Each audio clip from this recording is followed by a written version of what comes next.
여러분 안녕하세요. 자, 오늘은 초록 독일어 두 번째 강 발음 연습에서 연습 문제 부분을 풀어보려고 해요. 독일어는 처음에 한 번만 발음 규칙을 잘 공부를 해두면 그 규칙에 따라서 읽는 것은 거의 문제가 없기 때문에 처음에 발음을 배울 때 규칙을 좀 중요시하고 반복해서 공부하도록 권장을 하는 편인데요. 나중에라도 여러분이 책을 보시고 이 연습 문제의 정답은 무엇인가 이럴 수 있을 것 같아가지고 물론 정답도 제가 현재 작성 중이긴 해요. 그러긴 하지만 발음을 직접 해드리면서 여러분 연습할 수 있는 시간을 드리려고 합니다. 자, 요 첫 번째 문제 유형은요. 실제로 같이 발음을 해보시면서 세 개를 제외한 한 가지가 발음이 다르거든요. 나머지 세 가지는 발음이 다 같고 그거를 공부를 하시는데 주의하실 점은 철자는 같은데 발음이 다른 것도 있고 그에 비해서 철자가 다른데도 발음이 같은 것도 있어요. 그러면 2번에 예를 들어서 만트 같은 경우에 이 느가 트로 발음되는 규칙을 난 잊어버렸다. 좀 헷갈린다. 그래도 그냥 만드 하셔도 그 정도는 알아듣습니다. 자, 1번 한번 발음을 쭉 해보겠습니다. doch, nach, Mädchen, och 이렇게 되죠. 자, 이 중에서 1, 2, 4번은 아, 오, 우 다음에 츠하가 나오기 때문에 같은 위치, 즉 목구멍 깊은 곳에서 소리가 나기 때문에 하 소리가 납니다. 그에 반해서 3번은 매티안, 이 네는 아, 오, 우 모음이 아니죠. 앞쪽에서 소리가 나고 있단 말이에요. 그래서 매티안, 네, 이렇게 해줍니다. 그래야 발음하기가 쉽거든요. 답은 3번이고요. 2번 보면은 만트, 아벤트, 아펠, 앙스트 이렇게 되는데 이거는 아 모음이 장모음이냐 단모음이냐를 물어보는 거예요. 제가 발음할 때 좀 귀 기울여 들으셨으면 잘 기억하시겠지만 2번만 장모음이고 나머지는 단모음입니다. 왜 그러냐? 자, 모음 다음에 자음이 두 개가 연달아 나오잖아요. 자, 2번 빼고는 다 그렇죠? 자음 두 개가 연달아 나와요. 그러면 모음은 마음이 급해진다. 두 개의 자음으로부터 나는 공격을 받는구나. 좀 마음이 급하네. 빨리 치고 도망가자. 이렇게 된다는 거죠. 근데 2번 같은 경우에는 자음 뒤에 나를 도와줄 우근인 모음이 또 하나 있어요. 그러면은 양쪽에서 협공을 할 수 있죠. 자음을 협공을 해버릴 수 있으니까 나 좀 마음이 느긋한데 천천히 발음하고 느긋하게 가자. 아번트 이렇게 될 수 있다는 겁니다. 자, 다시 한번 모음 뒤에 자음 두 개가 연달아 오면 모음은 마음이 급해져서 빨리 발음하고 빠지려고 한다. 하지만 모음 뒤에 자음 두 개가 연달아 나오는 게 아니다. 그러면 대부분 장모음이 된다고 하는 겁니다. 자, 3번도 비슷해요. 장모음과 단모음을 구분하는 문제입니다. 잘 들어보세요. unter, gut, und, mund. 자, 들어서 아시겠지만 2번은 gut하고 장모음이 되는데 나머지는 단모음들이에요. 왜냐? 자음 두 개가 연달아 오면서 모음을 엄청나게 압박을 주잖아요. 네, 여기도 자음 두 개, 여기도 두 개, 여기도 두 개입니다. 그러면 모음은 마음이 급해져서 네, 안 하고 만다. 빨리 발음하고 빠져주마. 뭐 이렇게 된다는 거죠.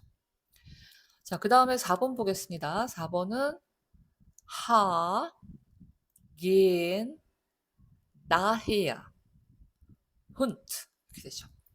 자, 요거는요, 여기가 2번이 묵음이 되는 경우예요. 자, 모음 다음에 하가 나오면 그 하는 독일어에서 유일한 묵음이 나타나는 그런 자리라고 했죠. 대신에 나는 그냥은 못 죽겠다. 앞에 모음을 장모음으로 만들어주마. 그리고 이제 장력이 전사하는 묵음입니다. 여기서 조금 이상한 거는 3번이에요. 여기도 모음 다음에 하가 나오는데 왜 얘는 나어 하지 않고 나 헤어 하느냐? 왜냐하면 원래 다라는 단어하고 헤어라는 단어가 있었거든요. 새로운 단어를 만들면서 두 개의 서로 다른 단어가 합해졌단 말이죠. 합해진 것도 내가 조금 억울하려 그러는데 발음까지 바뀌어야 돼? 근데 그건 못하겠다. 그래서 원래 발음을 살려줍니다. 나 해야 이렇게. 자, 그 다음에 5번 볼게요. 5번은 Sonne, Kuss, Fußball, Haus 이렇게 되는데 이 S의 발음을 물어보는 것이에요. 자, S의 발음은 뭔가 하니 S 다음에 모음이 나왔으니까 얘는 Z 발음이 되고요. 얘는 S가 두 개 나란히 나오면 S하고 똑같은 발음이에요. S 발음이 됩니다. 그 다음에 여기는 S 다음에 아무것도 안 나왔으니까 그냥 S 발음이 나죠. 그래서 1번만 Z 발음이 나고 나머지는 전부 S 발음이 난다. 전날, 쿠스, 푸스발, 하우스. 이 중에서 1번만 발음이 다르다. 기억하시면 되겠어요. 6번은요. 자, 들어보세요. 티마, 포스트, 노나우, 론트. 자, 보시면 전부 트 발음이 나는데 3번만 노나우 이렇게 되잖아요. 강 이름이거든요. 자, 이 중에서 이 트 발음에는 뭐 아무런 불만이 없으실 거예요. 이거는 우리가 또 많이 배웠죠. 그가 단어 끝에 오면 음절 끝에 오면 크가 된다. 자, 그 다음에 요거는 뭐 내가 문장 중간에 단어 앞에 나오는 거니까 당연히 내 발음이 되죠. 자, 요거는 티하는 영어에서처럼 뜨 발음이 나지 않고 트 발음이 난다. 이거는 우리가 이미 했단 말이죠. 그래서 티에마. 자, 요거는 스펠이 다르지만 같은 발음이 나는 경우고요. 얘도 스펠이 다르지만 이거랑 같은 발음이 나는 경우입니다. 자, 요거는 스펠이 같은데 다른 발음이 나는 그런 경우예요. 그래서 6번은 조금 각자 제각기 플레이다. 자, 7번은요. 한번 들어보실까요? König, richtig, Igel, dich. 자, 얘만 다르죠. 나머지는 전부 ich 발음입니다. 1번과 2번은 지난 시간에 말씀드린 대로 단어 맨 끝에 이 개가 오면 이크 발음이 아니고 ich 발음이 난다라고 말씀드렸어요. 자, 이거는 그냥 아, 오, 우 뒤에 츠하가 나오는 게 아니니까 히 발음이 나는 그런 케이스라고 볼 수 있습니다. 자, 1, 2번과 4번은 철자가 다르지만 발음이 같게 나는 케이스고요. 3번과 4번, 3번과 4번이 아니고 2번과 3번은 철자가 같지만 발음이 다르게 나는 케이스예요. 이거는 단어 맨 끝에 나오는 게 아니니까 이히가 될 이유가 한 개도 없는 거죠. 이겔. 그렇습니다. 자, 8번 보겠습니다. 1번 student, house, fußball, heißen. 자, 두 분만 다른 것 같아요. 네, 얘만 다르죠. 얘만 S 다음에 태가 나왔기 때문에 자, S 다음에 태나 패가 나오면 S는 발음상 살짝 비껴가는 발음을 내준다. 스트가 어려우니까 슈트 이렇게 약간 비껴간다라고 하는 거죠. 슈트나 슈프가 된다. 다시 한번 S 다음에 태나 패가 오면 발음이 어렵기 때문에 스 발음을 슈 발음으로 약간 비껴가게 발음을 해준다라고 하는 겁니다. 여기서는 슈투덴트가 되고요. 나머지는 전부 스 발음이 나죠. 9번 보겠습니다. 얘는 클라비어. 이거는 클라피어가 아니고 클라비어고요. 요거도 독일 사람 입장에서 보면 외래어기 때문에 원래 그 언어의 발음을 살려주는 겁니다. 클라비어. 나머지는 독일식으로 발음하죠. Vater, Folk, Better. 얘만 클라비어입니다. 피아노라는 뜻이고요. 자, 그 다음에 10번 들어보실까요? Groß, Obst, Onkel, Rottenburg. 자, Groß만 장모음이고 나머지는 전부 단모음이에요. 왜냐면 자음 두 개가 연달아 나와버리잖아요. 뭐 하려고? 모음 압박하려고. 그래서 이 모음들은 전부 짧아지는 겁니다. 자, 얘는 뒤에 자음 하나밖에 없죠. 생긴 건 이래도 사실은 S가 두 개 있는 것과 같다고 하셨잖아요. 네, 근데 생긴 것만 봐요. 생긴 게 하나잖아요. 그러면 우린 자음 하나로 칩니다. gross 이렇게 되는 발음이에요. 자, 전반적으로 우리가 앞서 공부한 발음들을 다시 한번 복습하는 시간이 되셨을 거라고 생각을 하고요. 그 다음 문제로 넘어가 보겠습니다. 그 다음에는 숫자를 독일어로 써보세요. 이런 부분이 나옵니다. 여러분 앞에서 1부터 12까지의 숫자를 공부를 했잖아요. 그래서 요거를 이제 하실 수 있을 거라고 생각하는데 요거는 1이에요. 그래서 1. 자, 요거는 조금 어려운 발음이라고 했어요. 12. 이거는 sieben. 이거는 5. 이거는 3. 이렇게 되겠습니다. 그 다음에 제가 낸 문제는 도시의 이름에 대한 거예요. 이건 안 가르쳐 드렸죠. 그래서 여러분들이 나중에 책을 공부하실 때 이제 참고가 되도록 이번에는 동영상을 보고 책에 있는 연습 문제를 풀어보시도록 그렇게 이거는 만들어 봤고요. 자, 이 도시의 이름을 한번 읽어보겠습니다. N은 니은이라고 했죠. 이거는 유 발음, 이거는 흐, 느, 브, 에, 흐. 자, 요거는 만만치 않아요. 요거는 느가 아니고 크입니다. 왜냐면 단어 맨 끝에 나왔잖아요. 자, 브, 느, 그가 단어 맨 끝에 나오면 그렇게 발음하기가 어렵기 때문에 무성음이 된다. 프, 트, 크가 된다. 이렇게 말씀드렸어요. 자, 이부터 읽어볼게요. 뉘른베르크. 뉘른베르크. 물론 현지 사람들은 그렇게 읽진 않아요. 느른베르 이렇게 하는데요. 우리는 뉘른베르크 하자. 처음에 배우는 입장이니까 뉘른베르크. 독일어를 한국식으로 표기했을 때도 뉘른베르크 이렇게 나오고요. 이거는 이 도시는 뭐로 유명하냐면 어, 나치의 전당대회가 열렸던 도시로 유명. 그러니까 연합군이 좋겠어요? 뭔가 미운 거예요. 그래서 여기다가 엄청난 폭격을 퍼부어서 도시가 거의 뭐 80%, 90% 이상 초토화됐습니다. 그래서 나중에 전후에 복구하는 과정이 오래 걸렸는데요. 지금 가보면 아무 일도 없었다는 듯이 다시 원래대로의 모습을 거의 되찾고 있습니다. 자, 여기는 뉘른베르크 성이고요. 성에 가보시면은 가이드도 있고 또 아기자기 재미있는 예쁜 그런 건물들도 있고 성 안에 유물들도 많이 있어요. 구경을 해보시길 바라고요. 자, 누른베르크였습니다. 자, 여기는 드레스덴입니다. 자, 여기도 자음이 연달아 두 개가 나오니까 사실은 우리에게는 굉장히 어려운 발음이에요. 그렇지만 우리는 드레스덴하고 잘 읽을 수 있죠. 발음을 넣을 수가 있죠. 드레스덴. 자, 이거는 구동독 지역. 오늘날은 뭐 동독이니 서독이니 이런 건 없지만 구동독 지역에 있었던 그런 곳입니다. 그래서 아주 아름다운 도시입니다. 자, 여기는 밤베르크. 여기도 브드 그로 끝난 단어니까 밤베르그가 아니고 밤베르크가 되죠.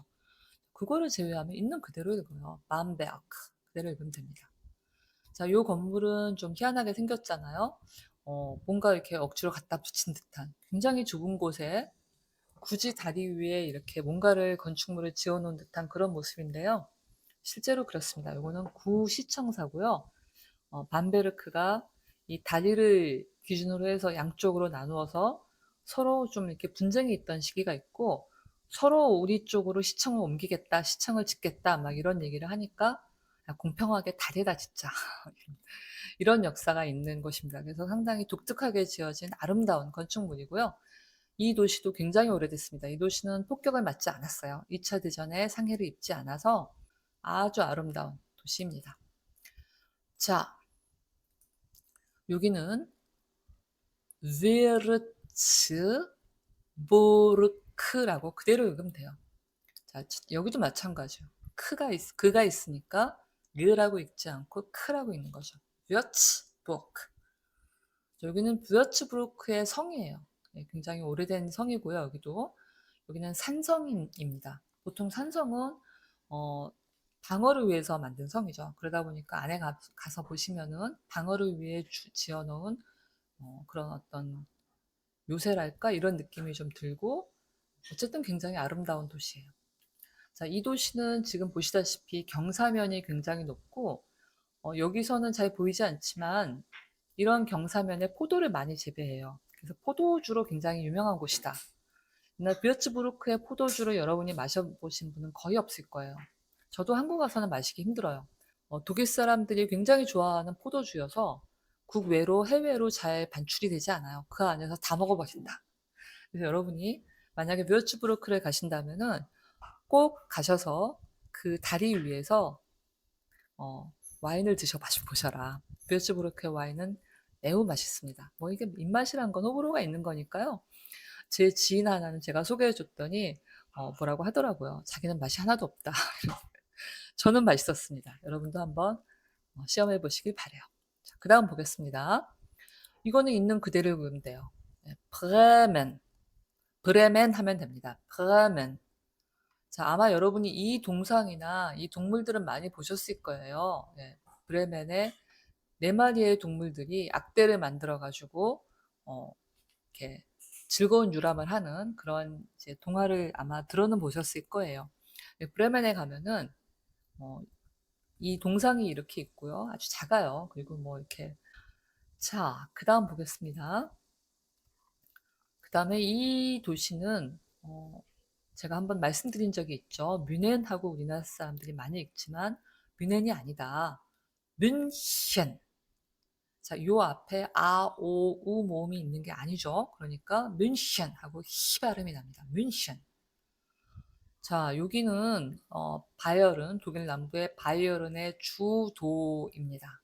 그리고 바이에른이 독립된 하나의 왕국이었을 때 바이에른의 왕이 살았던 그런 도시죠.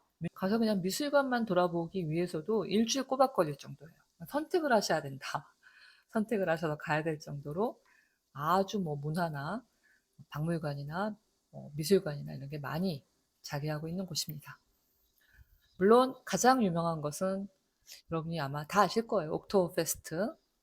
맥주 축제가 열리는 도시이기도 하고요. 또 크리스마스 마켓도 아주 성대하게 열리는 곳입니다.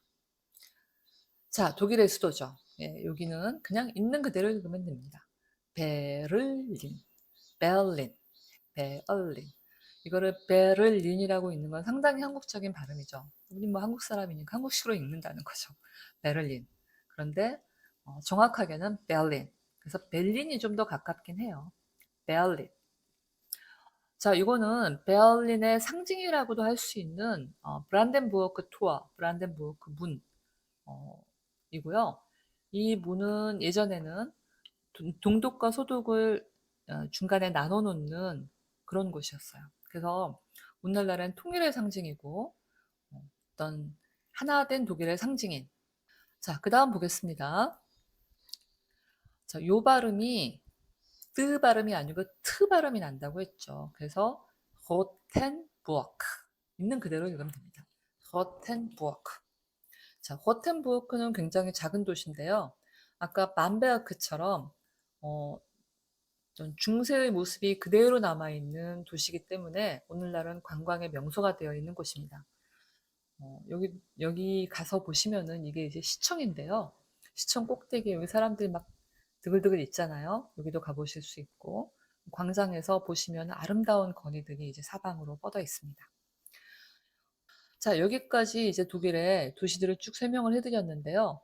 이 도시들이 대표적인 것은 아니에요. 제가 여러분이 발음 연습하기 쉬운 도시들 하고, 그 다음에 제가 가지고 있는 사진, 제가 유튜브를 만들려고 하다 보니까 저작권이 안 걸려야 되니까 제가 가지고 있는 사진들을 중심으로 해서 하다 보니까 된 거지, 독일에서 가장 크고 가장 중요한 도시다, 뭐 이런 건 아닙니다. 자, 그러면은, 문제는 제가 이렇게 4개를 내놨어요. 오늘 방금 공부하셨으니까 여러분이 이 사진을 보고 어떤 도시인지 알 수 있겠죠.